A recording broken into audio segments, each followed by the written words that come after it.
Hey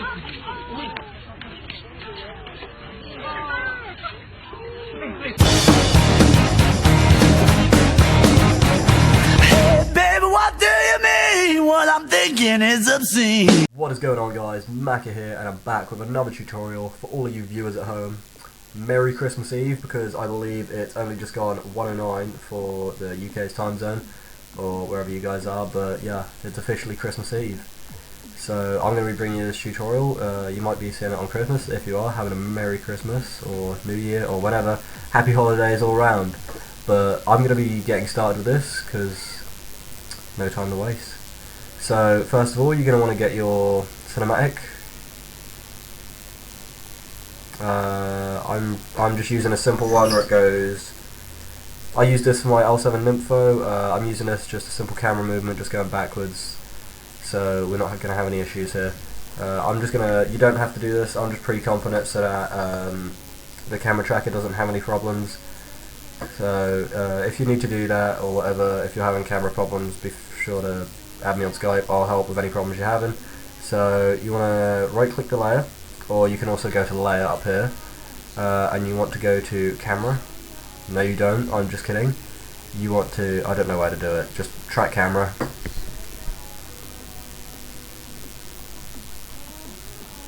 And this may take some time, so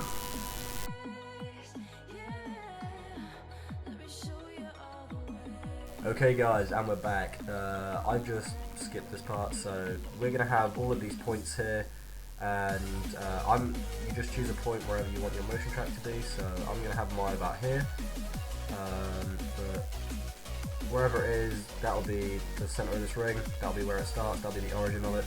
So you just want to right click that, you want to create a null and a camera. This null is basically going to be the position of where you want your text to be, and that will be tracked perfectly. So what I'm going to do, oh fuck, that keyboard, Jesus, I need to get a new one. So you just want to create a new solid, doesn't matter what colour. I'm sorry I had to use this fucking awful colour. Sorry for swearing for you younger viewers. And just going to add in some element. What you're going to want to do is you want to create a text layer, just whatever you want your motion track to say. So I'm just going to have it say tutorial. Then what you want to do is turn this layer off by clicking this eye. Hopefully that should go off. You go to the custom layers here. Sorry for that, I'm a bit ill. Okay, so you want to go to the custom layers, custom text and masks, half layer 1, and you want to change it to whatever your text is. And if you want to have a reflection, you want to choose the actual cinematic layer, and you want to go into the scene setup. This is basically whatever you're going to have on the motion track. So I'm going to extrude this, that's going to extrude the path, and now we've got this. So what I'm going to do is, I'm just going to add on a simple random metal, just from the Pro Shaders pack. So I'm not too fond of that one. About this one. That's quite nice. It's got a nice grunge to it. So then you want to go to the environment, once you've chose a material, and you want to go to the custom layer 1, and click OK. And then you'll have a nice piece of text with some reflections, and it'll look really nice. So you want to press OK. Okay, and it's not going to be positioned correctly yet, so it may not always show up. So what you want to do is you want to close the custom layers, come to group 1, particle replicator, and if you click P on the null, it'll bring up your position, or you can just click the little arrow and find it through the transform. So what you want to do is you want to go to the element, and you want to copy this one, will be the first one, this one will be the second one, and this one will be the third one. And now it should be there. Now next thing you want to do is you just want to drag it up in size. You go to the particle, look at particle size, drag that up, and then you want to mess with this. So this is going to be the vertical,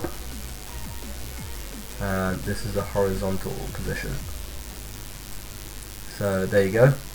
You just move that until it's positioned correctly, and there you go. You got a really nice motion track. I'm just going to drag mine up in size a bit because it looks pretty small. You can have something like this, and what I like to do is just to give it a nice realistic kind of effect. This is how I make most of my motion tracks, well, all of them actually.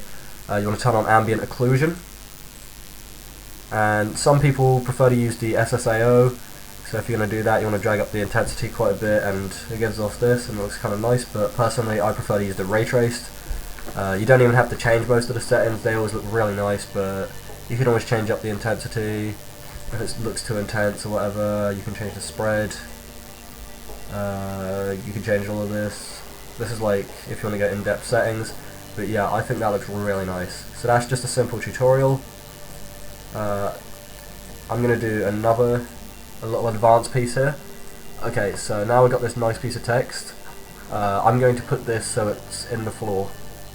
And you're going to have some nice shadows coming off it because of the ambient occlusion and so forth.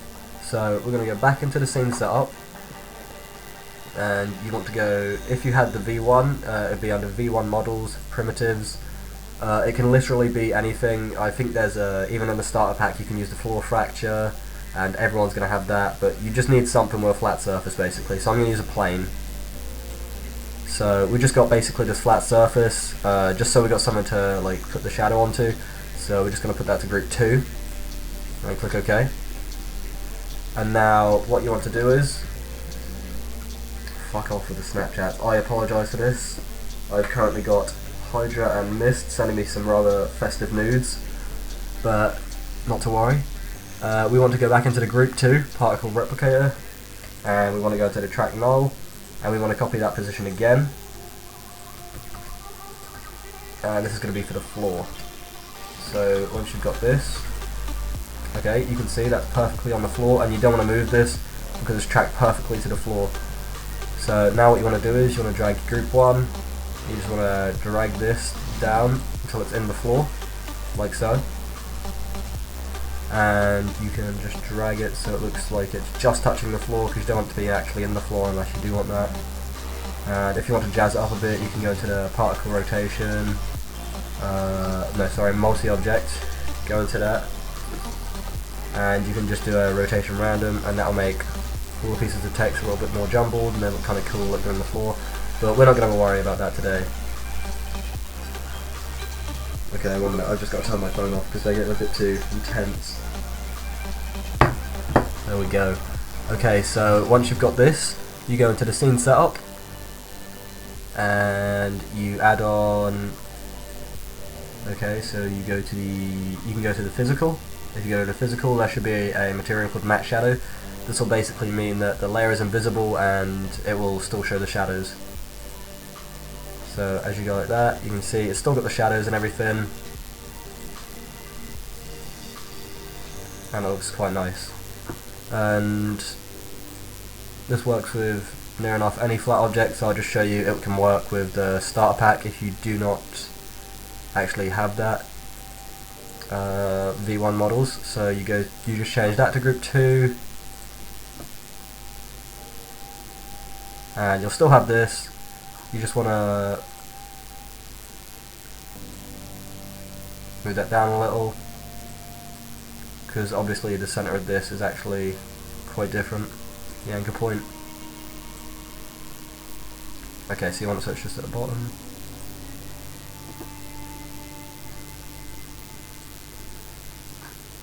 Okay, so there you go. So then you go back into the same setup, and as I said before, just a matte shadow, add it on, it'll be invisible, and it's in the floor, and it looks quite nice.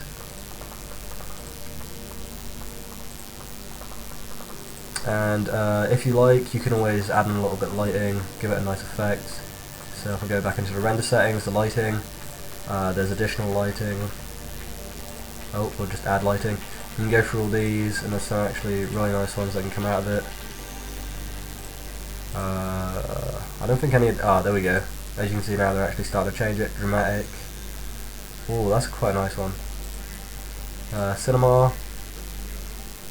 But yeah, they all change it up. And I'm pretty sure Nordic did a tutorial on this, and he's actually got a plugin for it. If you download that, I think it's in his compositing tutorial, there's a color matcher, and if you add that onto the element, I often do this, and then change the target layer to the actual cinematic itself, it will basically change the colors of that to the same of the cinematic, and it will composite it a lot better, and it looks like it's actually a part of the map now. And you can change up the strength, and I don't think it's working very well with this cinematic though. But yeah, it basically composites it a little better. If not, you can always use some curves. Fucking presets. You can always just, if it looks too bright, just drag it down on that. Dark part, you can drag it a little bit, you know, drag the brightness up, and yeah, you can always composite it a little better. But anyway guys, that concludes it for this tutorial. Be sure to drop a like, a comment, and do subscribe if you're new. Peace. Hey, baby, what do you mean? What I'm thinking is obscene.